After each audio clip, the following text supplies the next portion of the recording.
Ji Sheikh Sahab, welcome to Hasbe Haal sir. Happy birthday to you,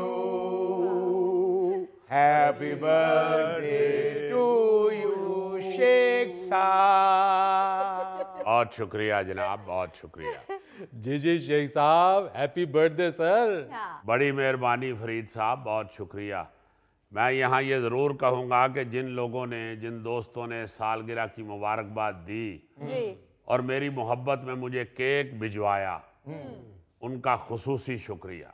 वाह। और जो किसी मसरूफियत की वजह से, मेरा मतलब है कि नहीं भिजवा सके, उनके लिए पैगाम देना चाहता हूं कि अगले साल 6 नवंबर का इंतज़ार ना करें। मुझे हैप्पी बिलेटेड बर्थडे का केक भी काट कर उतनी ही खुशी होती है। ऐसे शेख साहब, असूली तौर पर तो अपनी सालगिरह पर आपका केक खिलाना बनता है। वो जी छोड़े असूली तौर पर, यहाँ पहले कौन सा असूली तौर पर सारे काम हो रहे हैं। यहाँ लोग असूली से ज्यादा वसूली पर यकीन रखते हैं। चले शेख साहब, वैसे आप माशाल्लाह से 74 बरस के हो गए हैं। जी हाँ, अल्लाह ताला के फजलो करम से 74 का हो गया हूँ। मगर जब आप मेरी तबीयत देखेंगे तो आपको 74 उल्टा पड़ना पड़ेगा। क्या मतलब? क्योंकि मैं इस बात पे यकीन रखता हूँ कि दिल होना चाहिए जवान, हाँ, ते उम्र चकी रखे। वाह जी वाह। शेख साहब, आपकी सब्जी खरीदने वाली वीडियो बड़ी वायरल हुई है। सब्जी वाले ने पैसे लिए थे या छोड़ दिए थे? देखें, ये लोगों की मोहब्बत है कि वो मुझसे पैसे नहीं लेते। मैं वरना बड़ा जोर लगाता हूँ कि भाई खुदा के लिए आपकी मोहब्बत अपनी जगह, मगर आप सौदे के पैसे तो लेना। चलें, अगर बिल 2325 बना हुआ है तो चलें ठीक है, 2300 छोड़ दें, ऊपर वाले 25 तो लें। मगर ये लोगों की मोहब्बत है, और ख़ास तौर पे मेरे इलाके में तो लोग मुझसे पैसे नहीं लेते। हाँ। चले शेख साहब, जाने दें इन बातों को, ये तो आपके ज़ाती मामलात हैं। ये बताइए, मुल्की मामलात के बारे में क्या कहेंगे, जिसके आप स्पेशलिस्ट हैं? देखें फरीद, मैं आपको ये बात बताऊं, ये तो मुझे मालूम नहीं है, लेकिन कुछ ना कुछ होने वाला है। कुछ बड़ा होने वाला है। इसीलिए आप देखें, किसी के पाँव का फ्रैक्चर हो गया है, किसी के पेट में दर्द निकल आया है, सब बाहर भाग रहे हैं। और अभी देखना, कोई ये कह के भी जाएगा कि सर मेरे सिर में जुएं पड़ गई हैं, मैं जरा बारीक कंघी खरीदने जा रहा हूँ। कोई ये बहाना भी लगा सकता है कि मुझे खुश्की बहुत हो गई है और जैतून खाला सिर्फ बाहर से ही मिलता है। मगर शेख साहब, वो बड़ा क्या होने वाला है? देखो फरीद, मैं एक पॉलिटिशियन हूँ, गूगल नहीं कि हर सवाल का जवाब दूं। मुझे तो बस इतना पता है कि मेरी पुड़पुड़ी की रग फड़क रही है। और जब जब ये मेरी पुड़पुड़ी की रग फड़की है, कुछ ना कुछ बड़ा हुआ है। मुझे अच्छी तरह याद है, जब पहली दफा मेरी पुड़पुड़ी की रग फड़की थी तो हमने 92 का वर्ल्ड कप जीता था। फिर एक दफा ये रग फड़की थी तो हमने एटमी धमाका किया था। फिर एक दफा ये रग फड़की थी तो पिंडी में एक गैस सिलेंडर फट गया था।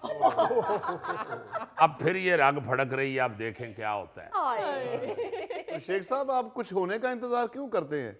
ये जो आपकी पुड़पुड़ी की रग फड़कती है, इसका इलाज क्यों नहीं कराते? शेख साहब, मेरा तो मशवरा है, ये पुड़पुड़ी पे जैतून के तेल की मालिश किया करें। देखें, अभी तो मालिश की जरूरत हुकूमत को है, जिसके अमेरिका के इलेक्शन के बाद पट्टे काफी कमजोर हो गए हैं। हमने क्या मालिश करानी है, हमने तो चिल्ले काटे हैं। ये जाए कि सेहत अब तक ठीक नहीं है, लेकिन इतना जानते हैं कि बुज़दिल आदमी 100 बार मरता है, जबकि मजबूत आदमी सिर्फ एक बार मरता है। वाह। इसलिए हुकूमत से यही कहूँगा कि जुल्म उतना करें जितना ये बर्दाश्त कर सके। वो क्या किसी शायर ने कहा है फरीद साहब जी, हकीकत जानकर ऐसी हमाकत कौन करता है। वाह। बात है, वाह। हकीकत जानकर ऐसी हमाकत कौन करता है। वाह वाह। भला बेफैज लोगों से मोहब्बत कौन करता है। अरे वाह। बताओ जिस तजारत में खसारा ही खसारा है, बिना सोचे खसारे की तजारत कौन करता है।